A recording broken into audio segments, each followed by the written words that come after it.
우리 교회에 나오신 모든 분들에게 하나님께서 말씀의 능력과 기도응답 주시기를 소망합니다.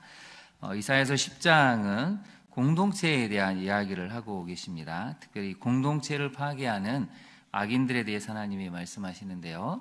특별히 10장은 북이스라엘 또 앞으로 이 남유다에 대해서 하나님이 강력한 경고를 하시는 것을 볼 수가 있습니다. 먼저 1절을 한번 볼까요? 1절과 2절을 보시면 중요한 단어들이 나옵니다. 불의한 변명, 불의한 말, 그 다음에 불공평하게 판결했다고 나오죠. 힘을 가진 사람들, 여러분 오늘 본문에 등장하는 사람들은 하나님을 믿지 않는 사람들이 아니라 여전히 지난주에도 하나님께 예배를 드렸고 1년 전에도 예배를 드렸고 돌아오는 주일에도 예배를 드리려고 하는 사람들인데 힘 있는 사람들이 하는 일이 있다는 것입니다. 불의한 법령을 만들죠. 불의한 말이라는 것은 악법을 이야기합니다. 악법을 기록한 다음에 어떻게 하냐면 가난한 자를 불공평하게 판결한다는 것입니다. 어떻게 하면 우리가 가진 이 권력과 우리가 가지고 있는 이 기득권으로 더 많은 부를 소유할 수 있을까? 모여서 속닥속닥 한 다음에 불의한 법령을 만들어 가지고 가난한 사람들이 가지고 있는 가축을 빼앗고 집을 빼앗고 그 사람들을 종으로 만들어버리는 이 악법을 만드는데 서슴지 않는 사람들이 등장을 하고 있다는 것이죠. 그래서 여러분 1절과 2절을 동사를 한번 보실까요? 만들죠, 기록하죠, 판결하죠, 그 다음에 박탈하고 토색하고 그 다음에 약탈까지 한다는 것입니다. 하나님을 믿는다고 가장 좋은 옷을 입고 예배 자리에 나왔지만 그 마음에는 온갖 탐욕과 권력에 대한 이 욕망으로 충만해가지고 결국에는 옆에 가난한 사람들을 완전히 삶을 짓밟는데 서슴지 않는 사람들이 등장을 하고 있다는 것이죠. 그래서 오늘 본문에는 두 종류의 사람들이 등장합니다. 1절과 2절에 나오는 하나님을 믿는 사람들이라고 자칭하는 사람들의 이 악을 행하는 사람들이 나오고 중반이 아수르처럼 교만한 부류의 사람들이 등장을 합니다. 그래서 첫 번째 메시지를 한번 살펴볼까요? 하나님께서는 공동체를 파괴하는 악을 저지르는 이 권력자들을 심판하시는 분이십니다. 지금 여러분 1절과 2절을 보시면 무엇을 하고 있냐면 이 사람들이 공동체를 무너뜨리고 있다는 것입니다. 하나님의 언약 공동체, 계약 공동체, 믿음으로 하나 된 공동체가 이 탐욕과 탐심으로 물든 이 기득권 세력 때문에 삶의 터전을 잃게 되고 완전히 난민처럼 하루하루 먹고 살기가 너무 힘들어서 결국엔 종으로 팔려가게 되고 가족이 뿔뿔이 흩어질 수밖에 없는 이런 악한 법을 만들어내고 희낙낙하는 사람들에 대한 이야기를 하고 있다는 것입니다. 하나님은 가난한 사람들이 사회적인 안전망 속에서 건강하게 살기를 원하십니다. 그게 하나님의 마음이죠. 그래서 여러분 남유다와 북이스라엘이 왜 멸망했겠습니까? 이유는 한 가지입니다.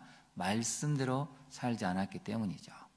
말씀대로 살지 않고 공의와 정의를 멀리하고 어떻게든 나만 잘 살면 된다는, 그리고 힘을 가지고 권력을 가진 사람들끼리 뭉쳐서 오늘 1절과 2절에 나오는 이런 악을 행했기 때문에 북이스라엘과 남유다가 멸망당했다는 것입니다.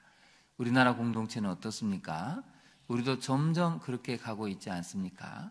권력을 가진 사람들이 거대한 카르텔을 형성해서 열심히 일하는 사람들이 아무리 노력해도 더 이상 삶이 나아지지 않는 이런 이상한 구조를 만들어낸다면 오늘 본문에 등장하는 하나님의 심판을 피할 수가 없다는 것입니다. 그래서 여러분 4절을 한번 보실까요? 4절에 보시면 하나님께서 3절에 이렇게 말씀하시죠. 심판을 행했는데 어느 정도까지냐면 4절에 보시면 포로된 자 아래에 굽으릴 것이다. 죽임을 당한 자 아래에 엎드려질 텐데 그럴지라도, 그 다음 밑줄을 그어보실까요? 그럴지라도 여호와의 진노가 돌아서지 않고 그의 손이 여전히 펴져 있으리라. 심판을 행하신 이 손을 거두지 않는다는 것입니다. 기회를 여러 번 줬는데 끝까지 회개하지 않으면 그럴지라도 하나님 어떻게 하신다고요? 그 손을 거두지 않으시고 심판을 하실 텐데요. 여러분 22절을 한번 볼까요? 22절에 보시면 이스라엘 내 백성이 바다의 모래 같을지라도 남은 자만 돌아올 텐데 왜 그러냐면 넘치는 공의로 파멸이 작정되었습니다. 그 다음 밑줄을 보실까요? 넘치는 공의. 하나님은 사랑의 하나님이시지만 공의의 하나님, 심판의 하나님이시기 때문에 심판할 때는 그 심판이 충분히 행해질 때까지는 멈추지 않는다는 것입니다. 그게 넘치는 공이라고 표현되고 있죠. 마지막 시대에 우리가 천국과 지옥으로 판결이 될 때 바로 그것이 넘치는 공이라는 단어로 사용되어지고 있습니다. 그처럼 한국교회는 공동체에 대한 생각을 분명히 해야 됩니다. 나만 잘 믿고 우리 가족만 잘 믿으면 그 하나님 앞에 의미가 없다는 것이죠. 물론 그게 중요하긴 하지만 그 개인적인 경건이 사회와 민족에까지 나아갈 때 하나님이 원하시는 하나님 나라가 교회와 가정 또 이 사회에 형성이 된다는 것을 오늘 성경은 알려주고 있습니다. 적용을 한번 해볼까요? 불의와 불법으로 인해서 공동체가 무너지고 있지는 않습니까? 심판하신 하나님을 믿고 공동체를 살리기 위해서 공의와 정의에 우리는 힘쓰고 있습니까? 한국교회가 가장 놓치고 있는 부분은 공동체입니다. 우리 직장 공동체, 학교 공동체, 교회 공동체, 이 민족 공동체가 어떻게 하나님의 이 말씀을 듣고 거룩하고 공의로운 공동체를 만들 수 있는가? 여기에 관심을 기울이면 우리나라는 하나님이 기뻐하시는 나라로 거듭날 수 있다는 것이죠. 두 번째 메시지를 살펴볼까요? 하나님께서 맡기신 역할을 이해하고 경계선을 지킬 때 구속사를 경험하게 된다는 것입니다. 우리가 참 이 부분이 어려운 부분이긴 하지만 5절을 한번 볼까요? 하나님이 북이스라엘을 멸망시킬 때 아수르를 사용하셨습니다. 중간에 또 아수르를 사용하셔서 남유다를 혹독하게 채찍질을 하시죠. 근데 하나님이 뭐라고 말씀하십니까? 5절을 다시 한번 볼까요? 아수르 사람은 화 있을진저, 같이 한번 읽어보겠습니다. 그는 내 진노의 막대기요 그 손의 몽둥이는 내 분노라. 거기다 메모를 해보실까요? 역할이라는 것입니다. 역할. 아수르는 하나님께서 맡기신 심판의 역할. 영국으로 표현하면 지금 영국의 한 역할을 맡았는데 강력한 심판자의 역할을 맡았다는 것이죠. 그래서 아수르는 하나님의 진노의 막독이, 그 손의 몽둥이는 하나님의 분노라는 것입니다. 그래서 6절에 한 번 더 설명이 되어 있는데요. 내가 그를 보냈다라고 말씀하시죠. 거기다 한번 네모를 쳐보실까요? 그를 보냈다는 것입니다. 왜 보내셨습니까? 경건하지 아니한 나를 치게 하고 그에게 명령해서 나를 노하게 한 백성을 하나님께서 쳐서 탈취하고 노력하고 길거리에 진흙까지 짓밟게 하려고 하나님께서 이 아수르라는 나라를 사용을 하셨다는 것입니다. 그러면 이제 어떻게 해야 될까요? 항상 역할은 그 범위가 정해져 있습니다. 영국에서 자기 역할을 벗어나서 오버하면 영국 전체가 무너지게 되죠. 하나님께서도 아수르에게 무엇을 말씀하셨냐면 여기까지 하기를 바라셨다는 것입니다. 그런데 아수르는 그 역할을 넘어가 버렸습니다. 한번 7절을 한번 볼까요? 7절에 보시면 하나님이 여기에 대해서 책망하시는데요. 그의 뜻, 아수르의 뜻은 이같지 않고 아수르의 마음의 생각도 이같지 아니하고 다만 그의 마음은 허다한 나라를 파괴하고 멸절하기를 원했다는 것입니다.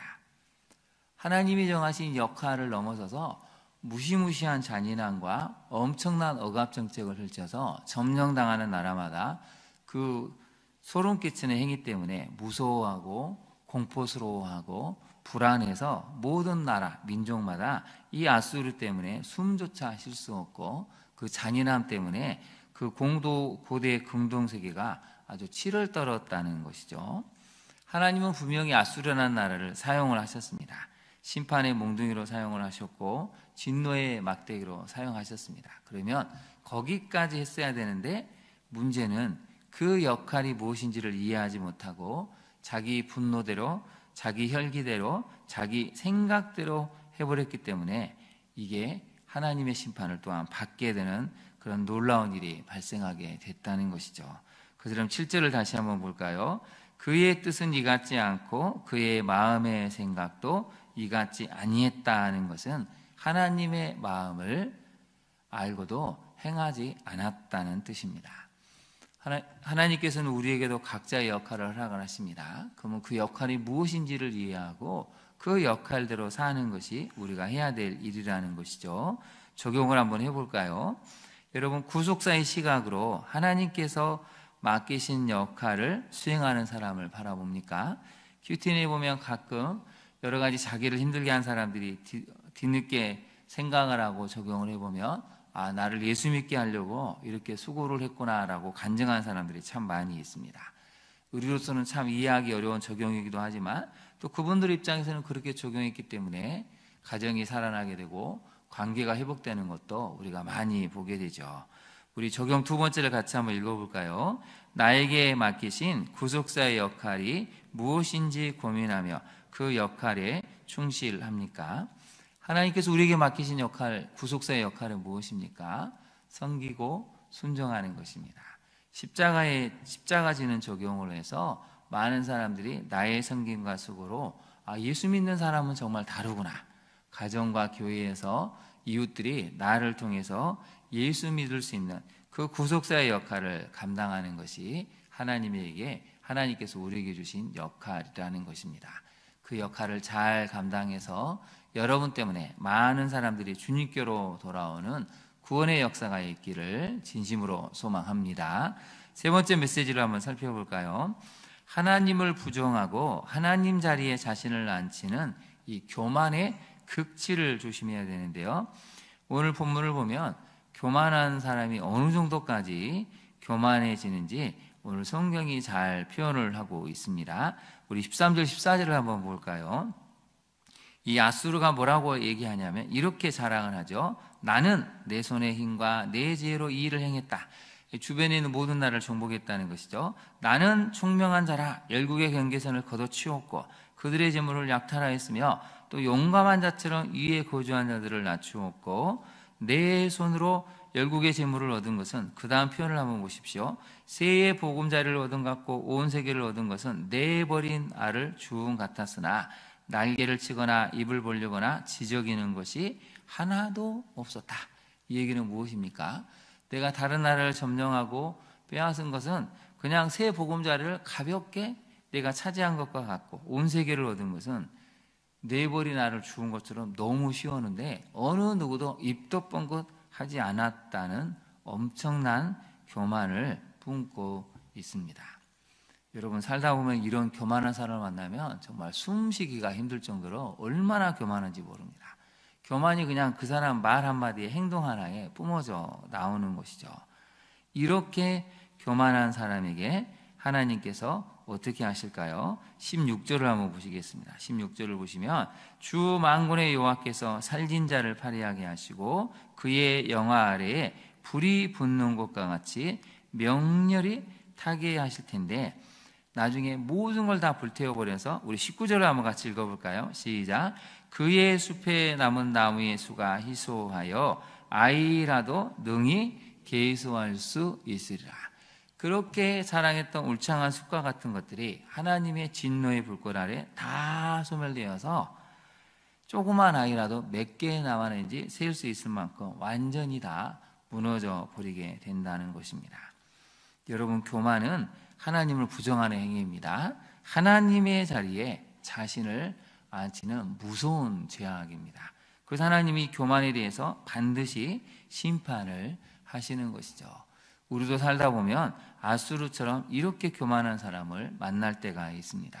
그럴 때마다 하나님의 심판이 그 사람이 임하게 될 때 얼마나 무서운 하나님의 심판일까를 우리가 그 사람을 통해서 깨달아야 되고 그들을 위해서 구원을 위해서 간구해야 한다는 것입니다. 또한 우리도 이런 교만함은 없는지 우리 자신을 늘 살펴보고 주님의 겸손한 마음으로 삶을 살 수 있도록 나아가야 한다는 것이죠. 적용을 한번 해볼까요? 모든 것이 다 하나님의 은혜임을, 내가 부하게 된 것도 자녀가 잘 된 것도 다 하나님의 은혜임을 기억하고 여러분 겸손히 하나님과 동행하고 있습니까? 나 중심이 아닌 하나님 중심의 신앙생활을 유지하고 있습니까? 자꾸 나를 기쁘게 하고 내가 편안하고 내가 만족하는 신앙생활, 그게 물론 나쁘다고 할 수 있지만 나 중심의 신앙생활은 점점 더 하나님 중심이 아닌 신앙생활로 갈 수 있다는 것입니다. 하나님 중심의 신앙생활을 할 때 좀 불편하고 어려워도 희생하고 섬길 수 있는 마음으로 갈 수 있습니다. 그런 교회가, 그런 성도들이 이 땅에 하나님 나라를 실현하고 기쁨과 감사의 공동체를 만들 수 있다는 것이죠. 오늘 새벽기도에 나온 우리만이라도 하나님 중심의 신앙생활을 유지해서 우리 때문에 교회와 가정이 더욱 튼튼해지고 기쁨과 감사를 만들어갈 수 있는 우리 광양중앙교회, 우리 교회 공동체가 될 수 있기를 진심으로 축원합니다. 기도하겠습니다. 하나님, 오늘 말씀을 통해 또 많은 것을 생각해 봅니다. 무엇보다도 우리 공동체를 위해서 기도하기를 원합니다. 우리 공동체를 살리는 데 힘을 내게 하옵소서. 너무나 많은 사람들이 절망하고 탄식하고 울분을 갖고 있는 이 안타까운 대한민국의 현실을 보게 됩니다. 교회가 먼저 하나님의 공의와 정의를 가지고 사랑과 섬김을 가지고 무너지고 상처받은 이 땅의 영혼들을 치유하며 건강한 가정과 교회를, 사회를 만들어가는데 앞장서게 하옵소서. 무엇보다도 하나님 중심의 신앙생활을 통해 많은 사람들에게 진정한 신앙이 무엇인지, 거룩한 신앙이 무엇인지, 성령 충만한 신앙이 무엇인지를 많은 사람들에게 보여주고 그 길로 안내해 갈 수 있는 우리 모두가 되게 하옵소서. 예수님 이름으로 기도합니다. 아멘. 하늘에 계신 우리 아버지의 이름을 거룩하게 하시며 아버지의 나라가 오게 하시며 아버지의 뜻이 하늘에서와 같이 땅에서도 이루어지게 하소서. 오늘 우리에게 일용할 양식을 주시고 우리가 우리에게 잘못한 사람을 용서하여 준 것 같이 우리 죄를 용서하여 주시고 우리를 시험에 빠지지 않게 하시고 악에서 구하소서. 나라와 권능과 영광이 영원히 아버지의 것입니다. 아멘. 우리 두 가지를 가지고 한번 같이 기도하기를 원하는데요. 첫 번째는 공동체를 위해서 기도하기를 원합니다. 이 땅에 많은 가정의 공동체, 교회 공동체가 먼저 튼튼케 하시고 회복되게 하시고 정말 사랑이 넘쳐나는 그런 가정, 교회 공동체가 될 수 있도록 무엇보다도 우리의 신앙생활이 나 중심이 아닌 하나님 중심의 신앙생활을 할 수 있게 해달라고 우리 시간 주님의 이름을 세 번 부른 다음에 기도하도록 하겠습니다. 주여, 주여, 주여.